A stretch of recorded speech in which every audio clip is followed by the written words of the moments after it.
I'm going to call David Seymour. Thank you, Mr Chair, for this opportunity to address some of the comments made, I think, by Grant Robertson, who sadly won't be able to hear my comments. Hopefully he's watching or listening on his crystal set at home.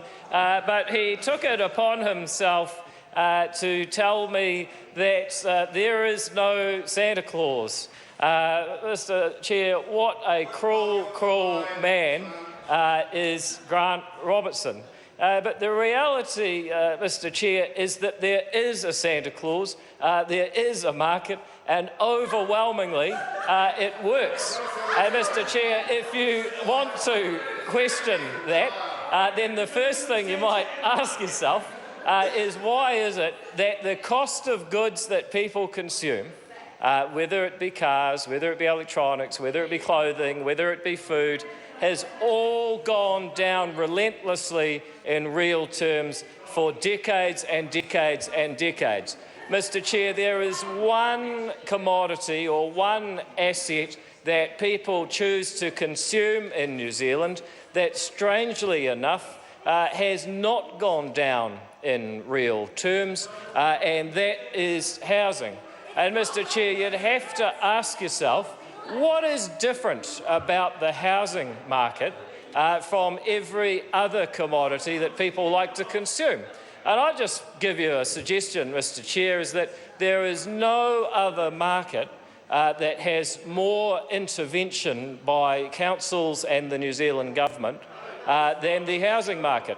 Because, Mr Chair, all of those other things I listed are things that can be produced offshore and imported, and that's why we have a competitive market the New Zealand government cannot touch.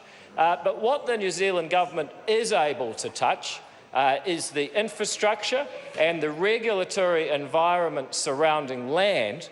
Those are the things, Mr Chair, that are regulated by the government, where there is extensive government intervention, and strangely enough, we have found ourselves with a great shortage of that commodity and at the same time steadily rising prices, which is what's occupied most members and much of the New Zealand public for some time now.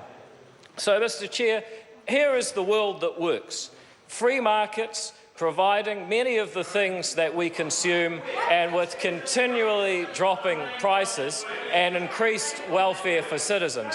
Mr Chair, here is the world that does not work. The world which is regulated and monopolised by government, and that is access to buildable urban land and the infrastructure to service housing. That is the world that does not work, and that is the world where we have had increasing prices and a shortage of supply. And Mr Chair, if only members opposite were able to understand these simple distinctions between a free market and a market where the critical inputs are regulated by government or monopolised in their provision by local councils. Of course, Mr Chair, if it is a government failure that has led to our difficulties with housing affordability, then of course what needs to be done is that the government needs to change its policy approach to those areas of the market that it dominates.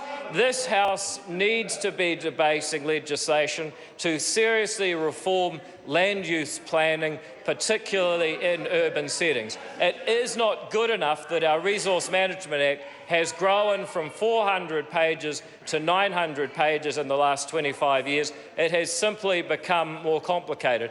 Only Grant Robertson, only the Labor Party would believe that an activity governed by 900 pages of legislation, the purpose of which is just to set out the rules for another level of government's interventions, was a free market. Mr Chair, when we do development, we need infrastructure, and the roads and the pipes that make up urban infrastructure are extremely costly to councils, and yet the development that councils are in charge of consenting is extremely profitable to central government. We need to renegotiate the deal between central government and local government and actually share revenue to incentivise councils to consent more land. That is the public policy prescription that New Zealand needs. We don't need to fix the free market where it operates. We need to make the inherently interventionist housing market more efficient, and that requires better government policy. There is a Santa Claus.